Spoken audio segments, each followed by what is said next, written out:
Hello? All right, cool. Hello, everyone. My name is Jeremy, and I do reliability at Netflix. And I'm here today to tell you about how we do our operations, which I put in air quotes because you'll see later it's not exactly traditional ops. So questions for you guys. How many of you have, at your company, a release engineer, a QA department, or use Chef or Puppet to manage your systems? Awesome. So Netflix has none of those. This is not working. The clicker isn't doing its thing here. There we go. Okay. How many of you do upwards of 100 releases a day? Cool. So Netflix does do that. This is what Netflix looks like. For those of you who may not know, we're an online video streaming service to let you watch what you want, when you want to, where you want to. We have 30 million customers, and all over the world, United States, UK, Canada, the Nordics. And this is the Netflix way. So I'm going to start by telling you a little bit about our philosophies that sort of drive our decisions, and then I'm going to get into the weeds about how we actually do things. So, we try to build for free. We believe in automation. We try to automate everything. And I'm going to tell you a whole lot about how we bake our images and all of that. For those of you taking pictures of the slides, they'll all be available later, so you don't have to do that if you don't want to. So here's some quick cartoon about philosophy. All right, good. So, like I said, we like to automate everything. We believe in automation, application startup, configuration, deployment, all of that stuff. So, all right. We also automate building of our images. We do not use ad hoc tools. We use automation to build fully baked images that we launch, and I'll tell you a little bit more about that later. Ooh, okay, this thing's totally not. This thing is driving me crazy. Okay, here we go. So we also believe that shared state should be in a shared service, and if you are going to store some data on an instance, we'll make sure that it's always on another instance. We try to build for free. So when we start out, we try to build it. We use 3 availability zones, and we have everybody launch all their stuff in 3 availability zones by default. And so we make sure everybody's building their software to do that. We also run a service-oriented architecture. So this is mission control. If you're not familiar, the way mission control works is every one of those screens is backed up by an entire room of people. Service-oriented architecture, very similar. We have a lot of different applications, and they all talk to each other via well-defined REST interfaces. And so each team can independently manage their own service. So we are highly aligned and loosely coupled, as we like to say. So each team gets to build their service. They publish their API. The other teams can use their API. They don't have to figure out, OK, we're going to do this, we're going to do this. And a little bit later, I'll tell you how we manage handling the fact that the teams don't have to talk to each other about how often they're going to call each other's APIs. So some of the advantages that we have are easier autoscaling, because we can just autoscale services that need to be scaled at the time. It's easier for capacity planning, because we can each service has its own sort of model of capacity. We can identify problematic code paths more easily because we don't have a monolithic app, and a couple of other benefits there. So we also believe in what we call freedom and responsibility. So developers deploy when they want, where they want, whenever they want to. They also manage their own capacity, and we page them at 4 in the morning if their stuff breaks, and then they have to fix it. So each team has to operate their own service independently. Now, we give them help. My team is sort of the central team, and we sort of give them best practices and help them out once in a while, but for the most part, they're operating their own stuff. So another big underlying philosophy of is that all system choices assume something is going to fail. So we try to build everything so that if something fails, it's not going to be a problem. I'll tell you a little bit later about the monkeys that we use to make sure that's the case. Here's the monkey theory, that we simulate what's going to go wrong, and we find failures before they actually happen. I'll tell you more about that later, too. So how do we actually do this? We started by building ourselves essentially a global platform as a service. We built our own Java platform. At the very least, if you're a developer, all you have to do is check in your code, and a machine image will come out that runs that code on the web, if you're building a web service, which most people are. So that's the minimum you can do. You can dive a lot deeper into that. I'll tell you about that in a sec. But essentially what we've done is built a PaaS that supports all of these features. Okay, so this thing is, come on, clickers. There we go. Okay, so AWS provides that stuff. They provide instances, IPs, hardware, load balancers, regions, zones, all that sort of stuff. And then our platform provides, oh my God. Okay. All right. Oh my. I don't even know what's going on here. Okay. So this is what our base AMI looks like. And I'll tell you more about how that works. So like I said, you only have to put in your one file. Does this thing have a pointer? I don't know if it does. But you can see there, the war file is the only thing you have to put in. And so this is what our platform provides. This is the Netflix platform. All the green things are open sourced. We hope to open source more of them as we go forward. We'd ideally like to have the entire platform open source so everybody can run our platform, because this benefits us, because then we get the benefits of everybody using it, everybody driving it in the same direction, things like that. So, like I said, we believe in open sourcing. Here's the timeline of when we've open sourced. Mostly, it's actually been almost exactly a year since we started open sourcing our stuff. And we've got a ton of things out and a ton of activity, and it's wonderful. Lots of watchers. We've even had some outside commits. We even get commits from former employees who go to new companies, take the tools with them, and then commit patches back to us, which is awesome.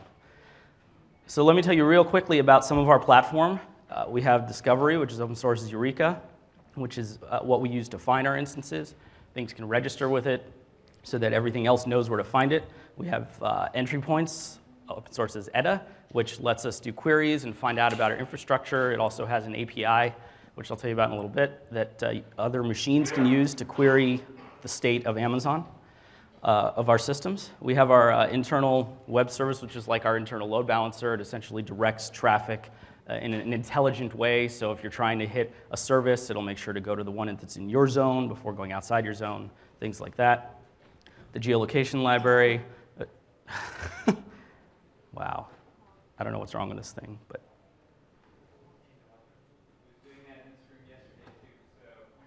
Okay, good. At least it's not me. All right. Here we go. So here's the example of the REST API for entry points. It's as simple as that. Some examples of what you can do with it. You can see those queries down at the bottom are more complex, but they do some fairly powerful things.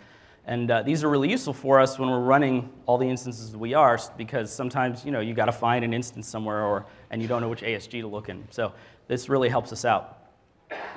We also have configuration, Zookeeper, logging, which is recently released.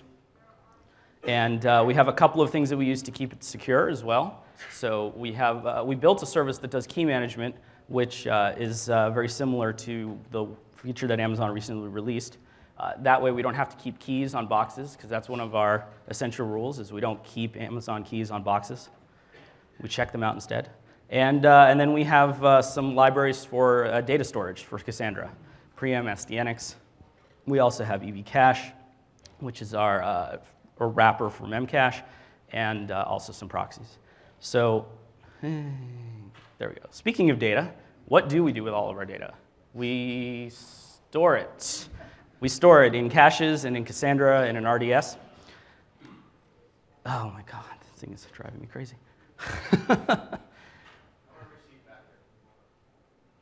What was that?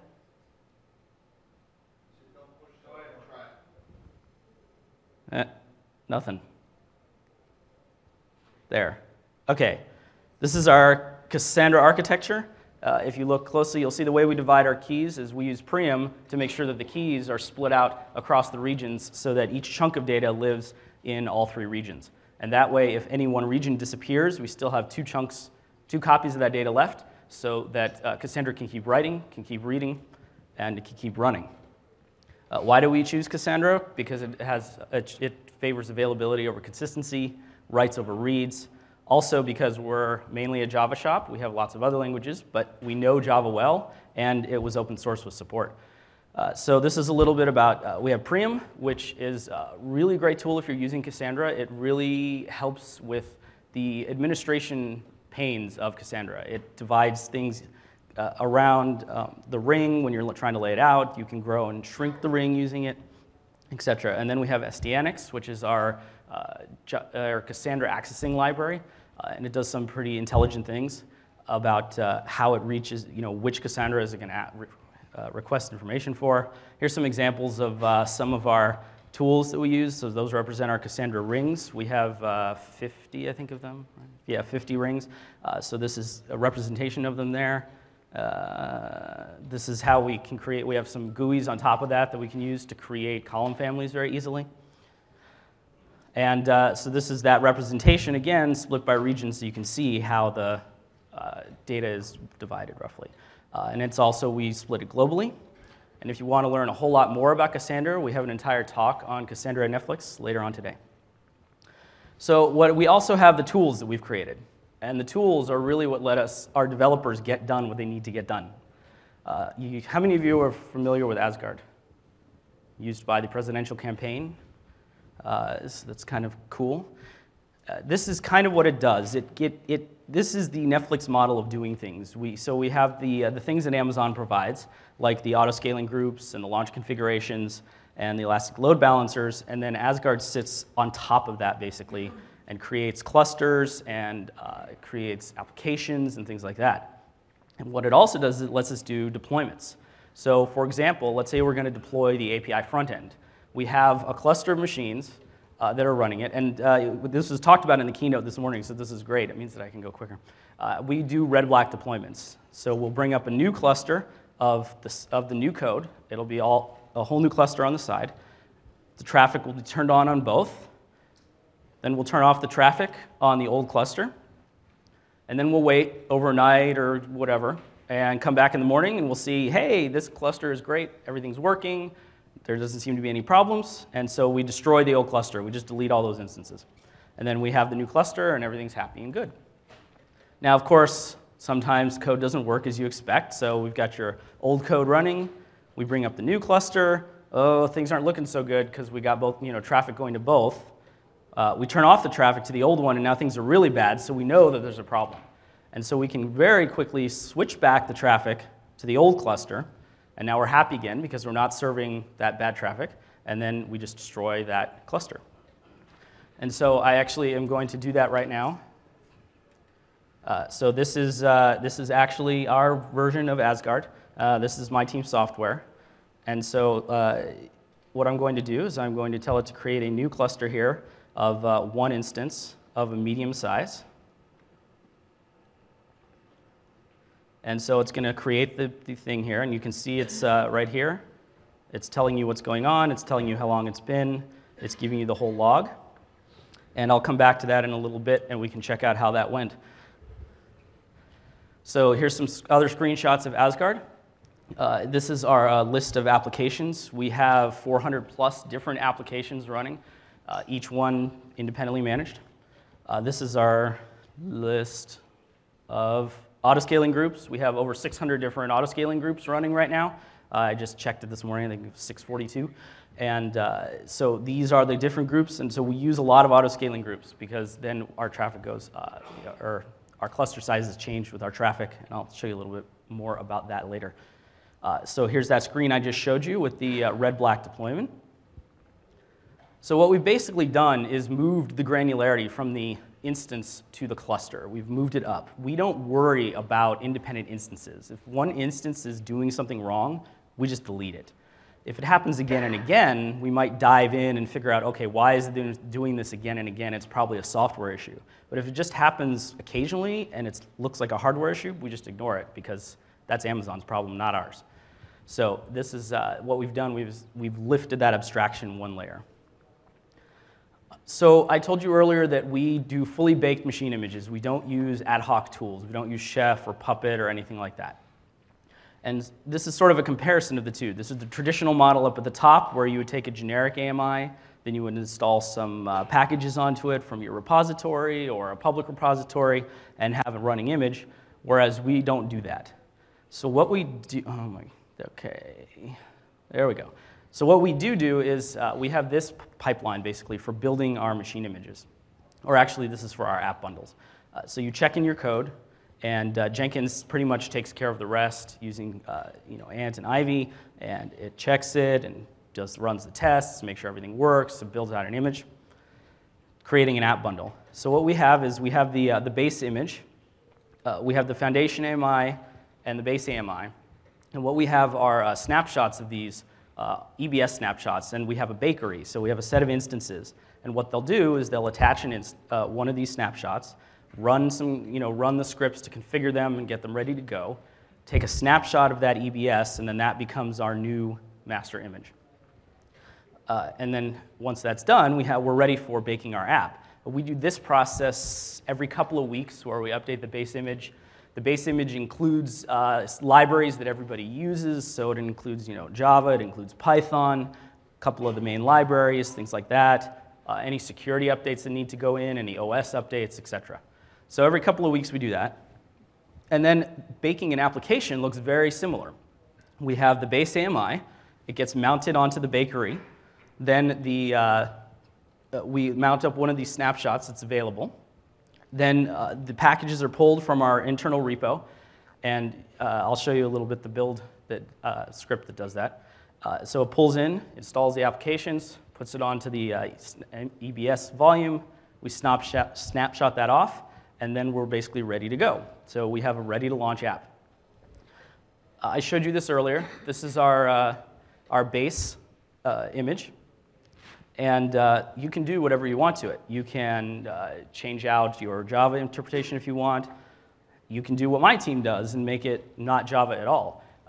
Like I said before, you can dive as deep into it as you want and configure that base image to do exactly what you need it to do. But we've made it simple so that if you don't want to do that as a developer, or you don't feel like you have the skills to do it, you don't have to. The minimum work for a developer is just checking in code. So let's flip back over here to the screen here and see how things are going. So it looks like this finished. So we'll go back here. And so now you can see what we have is we have two autoscaling groups here. We have the new one and we have the old one. So now all I have to do is go in here and disable the old one.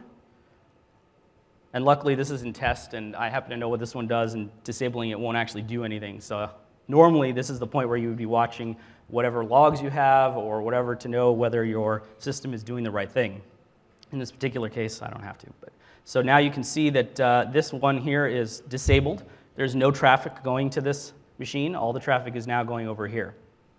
My next step would be to delete this cluster, but I'm not going to do that because I do need to make sure that there's no problems with that later on. So this is the Jenkins the Jenkins build job. And so you can see here, I can kick off the history here. Excuse me. And we can configure the project here. So this is the configuration. Down here we have the details. And if you're familiar with Jenkins, then this will all make a lot of sense to you. And if you're not, then it probably won't. But you can come up and ask me about all of this later. I just wanted to show it to you real quick. So that's it. That was I've just launched, assuming I had built a new version of the code, I just launched a new version of the code. And that's all it took. And to get that new version, all I had to do was check the code in. Jenkins will automatically build. So that's how we had the build history there. It's pretty much every time someone checks in code, it builds a new machine image with that code. You can configure Jenkins to then bake an image or not. Ours is auto-baked.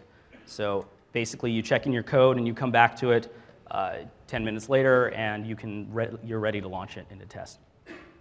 So I told you earlier about the monkey theory. We like to simulate things that go wrong. Here's a list of the simian army. The yellow ones are ones that don't exist yet, but we hope soon exist. We do have the chaos monkey, which you've probably heard of. Kills random instances. We do this in production. People ask that all the time. Yes, it happens in production all the time, killing real production instances. We also have the Chaos Gorilla, which kills an entire zone. We also do that in production. We're actually going to be doing that in a couple of weeks for the second time. And so we do this to make sure that we can handle region outages. And this is what lets us handle region outages. Yeah. How to go the first time? It actually went very well the first time. There was no noticeable impact to customers, which made us really happy. But that test was a little contrived because it was the first one, and we allowed some teams to move early and things like that. So this time we're doing a more complete test where we're just shutting everything down. And oh, if you want to hear more about the Simian army, there's also a talk on that later today in the afternoon. So you can hear all about the Simian army and everything, all the different Simians. Yeah. Yeah, so that one would basically be the one that goes through and sort of, it's the self-healing kind of thing, where you find an instance that's maybe needs a little, needs something that right now a developer would have to go in and run by hand to fix something. So making those into little modules, scripts that can be run so the doctor can detect what's broken and just fix it without the developer having to do so. Sorry, did you say that you prefer to destroy unworking instances than try to build them? Do I prefer to destroy bad instances instead of fix them? Yes, we tend to just destroy bad instances instead of fixing the bad ones, because we always assume at first that it's a hardware problem.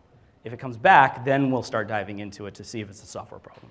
How does the doctor come into place? So this is for software problems, not hardware problems. So that would be for detected issues that require configuration, software configuration. So things that we've already identified previously where we've written small scripts to fix them. So we have this environment where everybody can deploy whenever they want to, and they don't have to coordinate with anybody else. So how do we keep track of it all? What do? We have monitoring and alerting systems. So this is our monitoring system, Atlas. This is a sample graph. Those green bars represent when the system detected something bad happened, which you as a human can do very easily. You can look at that graph and you know exactly where the bad things happened. It's a lot harder for a computer to do that, but our system that's basically what it does. And so you can actually create alerts off of that. This is an alert config. I don't expect you to be able to read the whole thing, but the important thing to notice in here is essentially anything that you can make a graph of, you can make an alert from. So you can tell it every time one of those green bars exists, send an alert. And then we have you can even tune your alerts. So we have a whole system that lets you tune the alerts. The green in that top graph there, the blue represents actual, and the green represents the band of the alert that you configured. The bottom one has changed that representation to show you how far away from actual the band is. And what that does is it lets you tune the band to be as tight as possible for the normal curve of your graph so that your alerts are the most accurate. And so this is a really powerful tool that lets you tune the alerts. Then this is the alert system. Oh, that font didn't work. Oh well. You can see here on the left side are the different tools that we use to create they're basically the metrics collectors. So we have our alerting system, which actually pushes things right into the alert gateway. We also have App Dynamics, which has an API that we pull from, look for things that are bad, and then push those as alerts into the system. Other teams can write their own agents. Other services have their own APIs. And it all gets collected into that central alert gateway. The alert gateway is then the place that makes decisions about, is this high severity, low severity? If it's high severity, we're going to page you. If it's low, we're going to send you an email. It also is the place where we're going to add the functionality to say, okay, I got 3 minor alerts.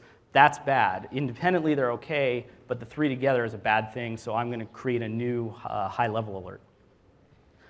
This is another part of Asgard. This is the task list. That's another way that people can know what's going on. This is the list of all of the running tasks in the last couple of minutes.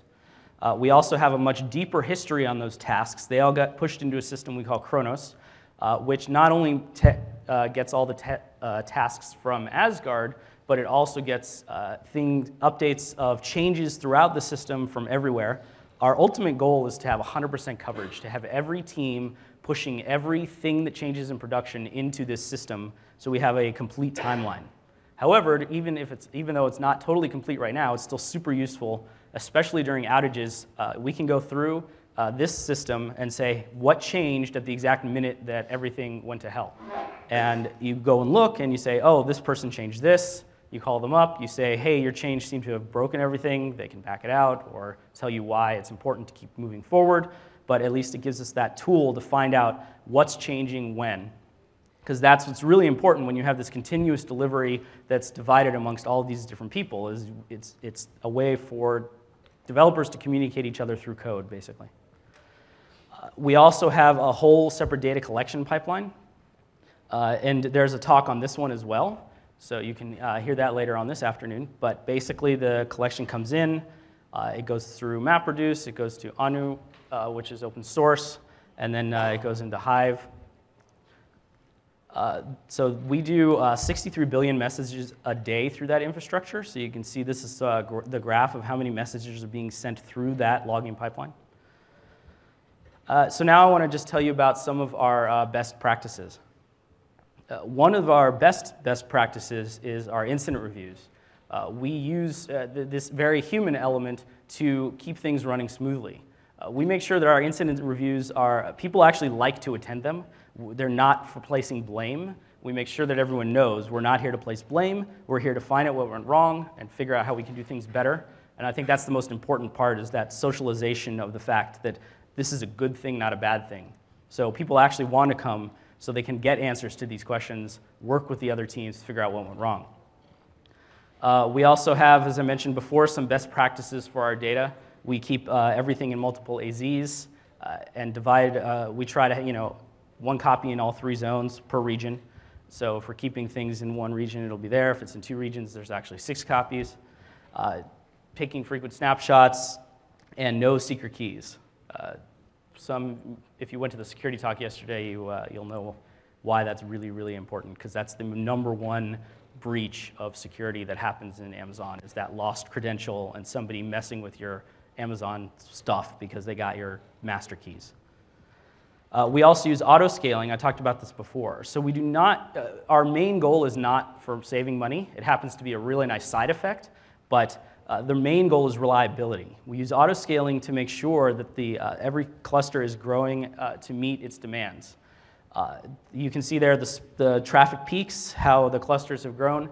You can see the deployment there, that spike of, this is a graph of instance count. And that graph is when a major deployment was done.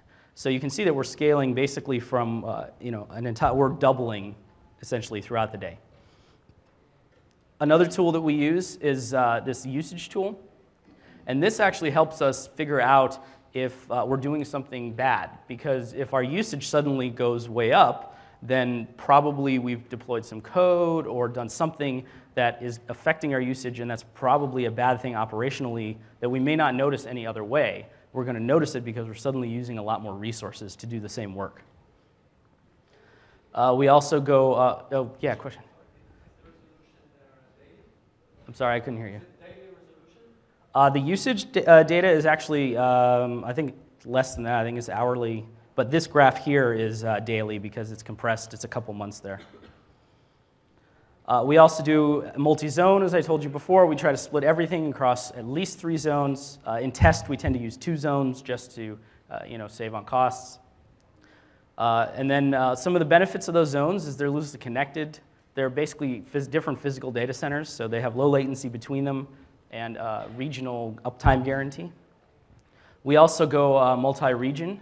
So we run one set of infrastructure in US East and another in EU West to serve our European customers, which give them not only low latency, but it gives us redundancy as well, because if there's a problem in US East, we isolate it, and so our European customers aren't affected, and vice versa. We hope to get to a point soon where we can actually, if there's a problem in one region, shift all the traffic over to the other region so that customers can keep going. We're not quite there yet. And of course, they just added a new region. So we try to leverage multi-region. Oh, yeah. Have we had any instances where we went down as a result of AWS issues? Yeah. There was the outage on June 29th. That took us out, but that was mostly our fault. We had a software bug. There was another issue. Let's see. I mean, if you go, if you go to Adrian's talk, he actually talks about the different outages and what their exact causes were. The summary of it is sometimes yes, but it's usually our fault because we didn't plan properly. There should be no case of Amazon outage that can completely take us out. If there is, that means that it's really our fault because we didn't really plan that well. It's kind of our philosophy about that. So going multi-region, I like to say 100% uptime is theoretically possible, but you would basically need infinite money to do it. So, it's probably just theoretical. And then the last thing that we use is what we call the circuit breakers. This is just open sourced Monday, I think, as Hystrix. What this does, this is sort of the key that allows us to have these loosely coupled APIs. So what this does is it monitors how well your downstream connections are performing. And then it can cut off requests to that downstream if it's appearing to be overloaded or running slowly or something like that. It helps so that one service can't destroy another one. It also helps so that you, as a service, don't destroy your downstreams. And it also helps avoid thundering herd problems. So the thundering herd problem, for those who don't know, is when you have a service that goes down, when it comes back up, everybody's going to hit it at once because they have these backed up requests that could take it down again. And so you get this flapping up and down for a while until everything settles out. By using the circuit breakers, we get to avoid that because each individual instance has its own circuit breakers and does its own monitoring. And so each one will back off at its own rate depending on how successful it can be. And so each instance, when a service comes back, will be successful at different times and smooth out that thundering herd curve. So this, yeah. The question is this like throttling? Yes, it's kind of like throttling, but each individual, instead of a global throttle, it's every individual instance throttling itself so it doesn't hurt other things. So it's sort of flipped that model around. Yeah.